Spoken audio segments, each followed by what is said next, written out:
More than 90% of our goods, food, medicine, comes from the land. And this was blocked. Students were kicked out from those countries. Patients were kicked out from hospitals. So Qataris who were in that country were ordered home? Were ordered home, yes. Charlie, it was a shock. It was a shock because a few weeks before that, we were meeting, all of us together, in one room, including President Trump, and we were discussing terrorism, financing terrorism, and nobody brought any concern from those countries. Nobody told me anything.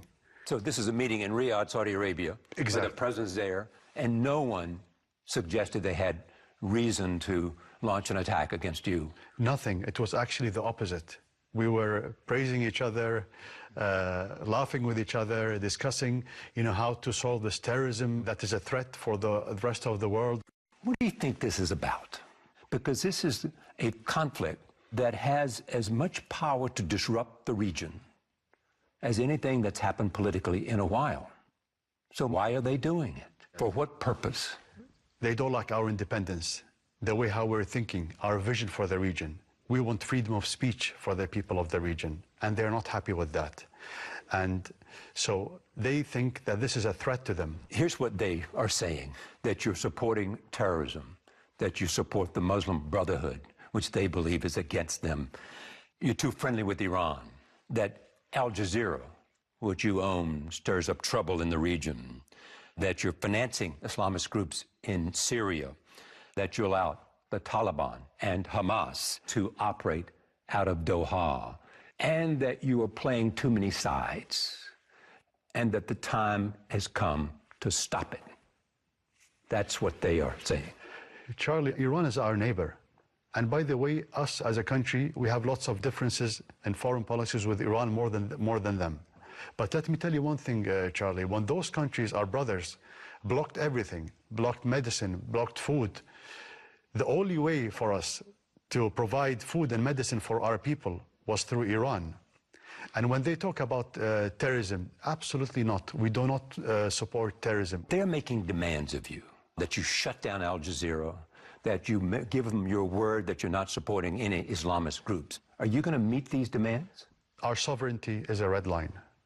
We don't accept anybody interfering our sovereignty. When you tell me to close a channel like Al Jazeera, history will write one day, in 50 or 60, 70 years, how it changed the whole idea of free speech in the region. So you're not going to shut down Al Jazeera? No, we're not going to shut down Al Jazeera. This is what is at the core. You're different from them.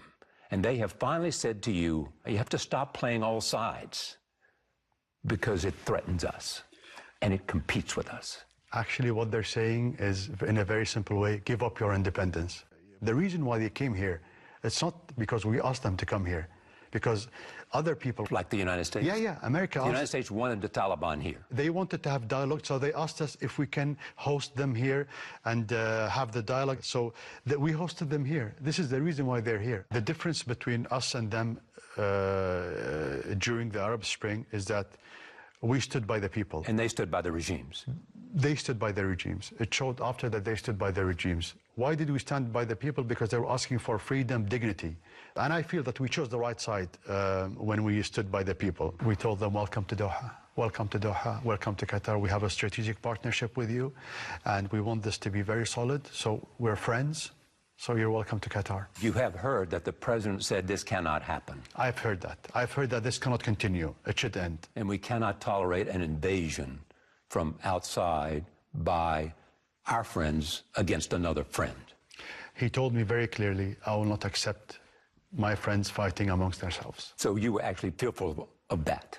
I'm fearful that if anything happens, any military act happens, this region will be in chaos. It is said that the president has asked you to come to Camp David. Mm-hmm. Have you accepted that invitation? Yes, I met with the president when I was in New York a few weeks ago. For the United Nations? For the United Nations. And the president showed that he is committed to find an end to this crisis. And yes, it is true, he suggested that we come, and I told him straight away, Mr. President, we are very ready. I've been asking for dialogue from day one. And what did the other countries say? It was supposed to be very soon, this meeting, but I don't have any response. Do you believe that they want regime change? Yes, they want a regime change. It's just so obvious. History as well teaches us that they tried to do that before in 1996, after my father became the emir. So, and they made it also so obvious in the last couple of weeks. What's happened in the last couple of weeks to make that obvious? Well, they've been, talking in the media that this regime should be more suitable with its neighbors. And they mean us being followers to them, not being independent. This is what they mean, and this is what they want. Have they underestimated you? I think they underestimated the Qatari people. I'm so proud of the people. Qatar, after the 5th of June, is not like Qatar before. We're proud of what we were. We're proud of our history.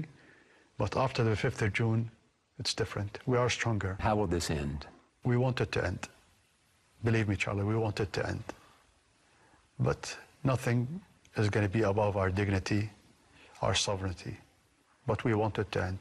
I always say that. If they're going to walk 1 meter toward me, I'm willing to walk 10,000 miles towards them.